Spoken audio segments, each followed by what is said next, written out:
Once upon a time, in a village surrounded by tall grass and whispering trees, there lived a young girl named Nala. Nala was known for her curiosity. She led an average, unnoticed life and wasn't very popular in the village. She longed to explore and experience more than the world around her, and was generally always alone. One evening, as the sun painted the sky in shades of orange and pink, Nala decided to take a walk by the gently flowing river next to the village. She noticed a glow under the clear waters. It was a necklace adorned with enchanting coloured shells. She picked it up, completely captivated. She wondered who could have left this beautiful necklace on the riverbank. Curiosity got the better of Nala, and she decided to try on the necklace. As soon as Nala closed the necklace around her neck, connecting the clasps, the air sparkled, and the river began to murmur in discontent. Nala felt a chill in the air, and everything suddenly became silent. The crickets in the bushes made no sound. The wind continued to blow but made no noise. Everything was in total silence.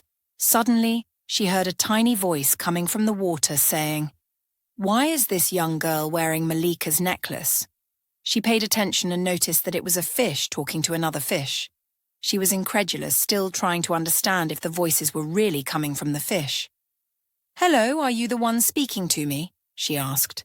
The fish was shocked and swam away quickly. Soon after, she heard her name. "Nala, Nala, please come." And everything returned to normal. She turned around and ran towards her mother. As she approached her, her mother stood there, stunned, for a reason Nala didn't understand. "Mum, is everything all right?" Nala asked. "Yes," her mother replied. "Go to the oil cellar and help me buy some fresh oil." Nala quickly went to the oil cellar, but on the way she noticed that everyone was staring at her. Old and young alike were all fixated on her. She arrived at the oil cellars, but after the transaction the seller refused to take any money from her. She began to wonder if it was the necklace that had brought her this good fortune.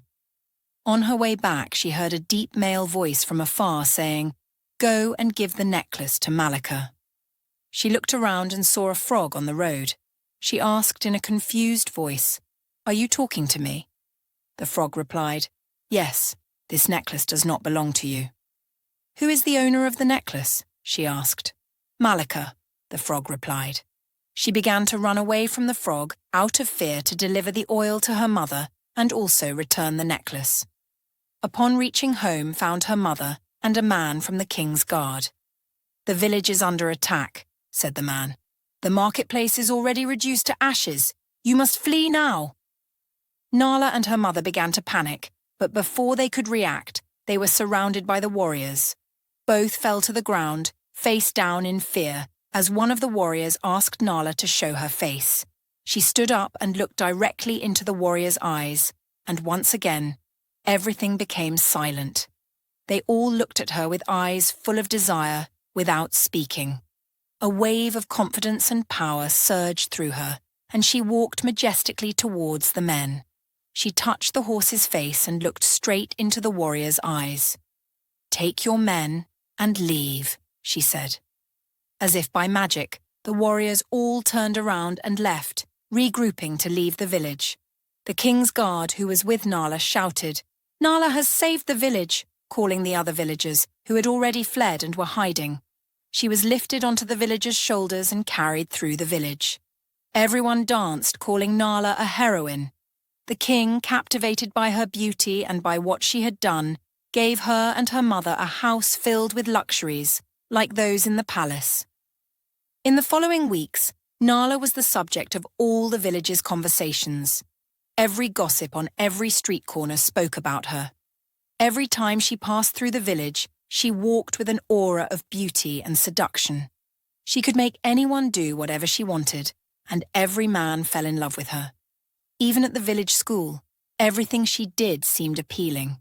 She loved and enjoyed the power the necklace gave her, even though she knew she would have to return it one day. One day, as Nala was walking to get her daily dose of attention, she saw two beautiful women watching her and approaching. Both were wearing identical necklaces to the one she was wearing. "Nala, "Why do you refuse to return the necklace to our sister?" they asked. "Who are you and what do you mean?" she replied.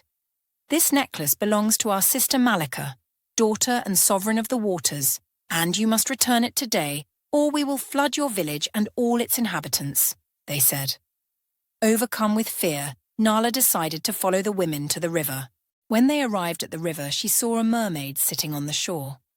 "So it's you, Nala, who has prevented me from going into the human world," said the mermaid. "No, I didn't know," said Nala fearfully. She handed the necklace back to Malika, but glanced at her reflection one last time.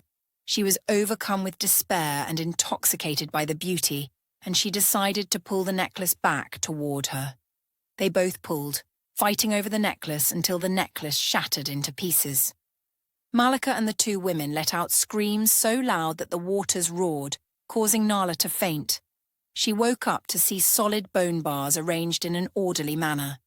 As things became clearer, she realized she was in a cage surrounded by water. She saw Malika talking with two other mermaids in the distance. "How can I be surrounded by water but not be touched by it?" she thought. "I told you to return the necklace," said a voice. She turned around and saw the frog that had warned her earlier in the marsh, and the two talking fish swimming by his side. Then the mermaid queen approached her. Her hair was shining like the night sky, surrounded by a vibrant aquatic kingdom.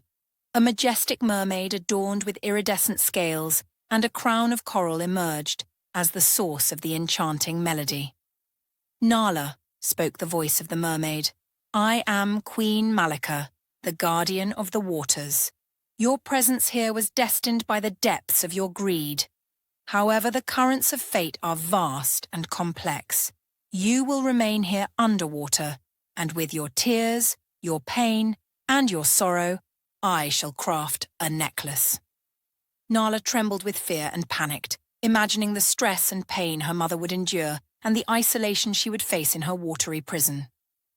Months passed, and Nala was consumed by regret, unable to leave her cage. One dark night, as the mermaids and tritons gathered for their evening discussions, she decided to try and seduce the triton guarding her cage.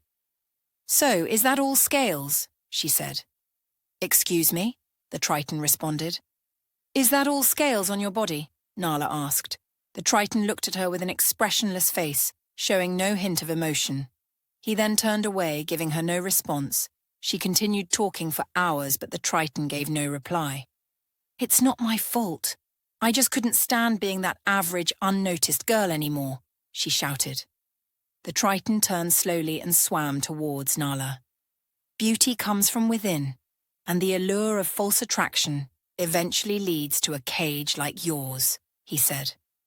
Nala was speechless. She retreated to the corner of her cage and cried.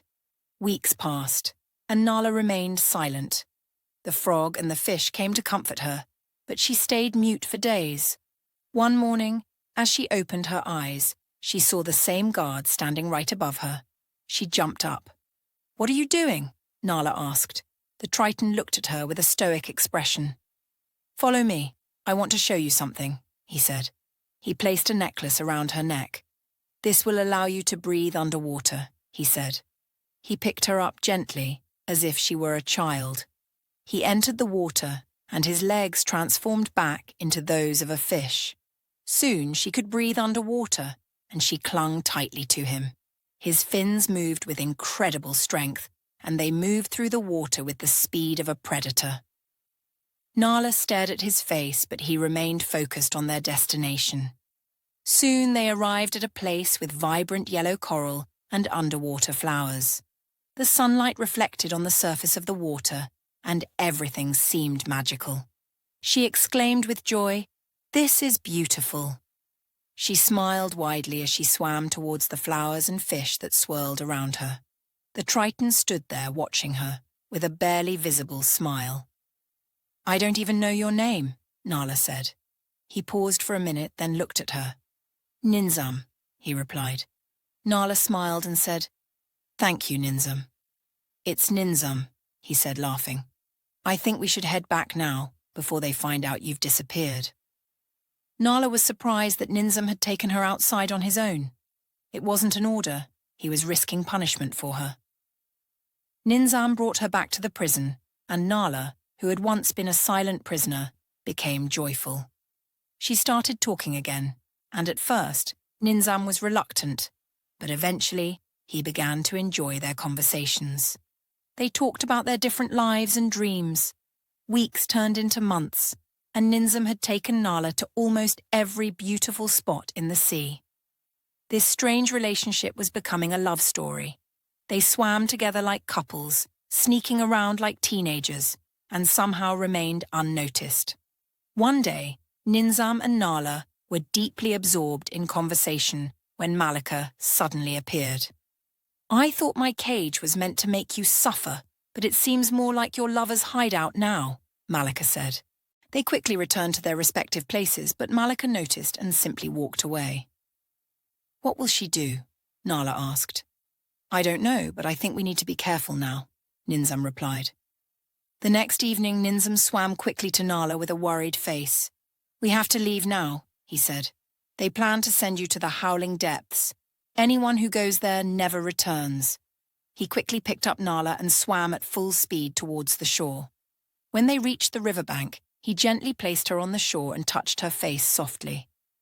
"You are free now," he said.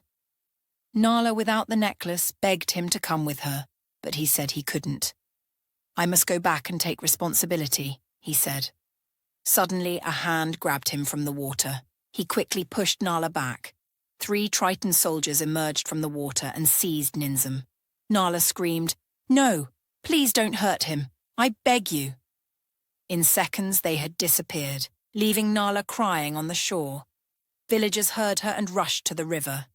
"Nala is back," they shouted, but Nala was weeping in pain.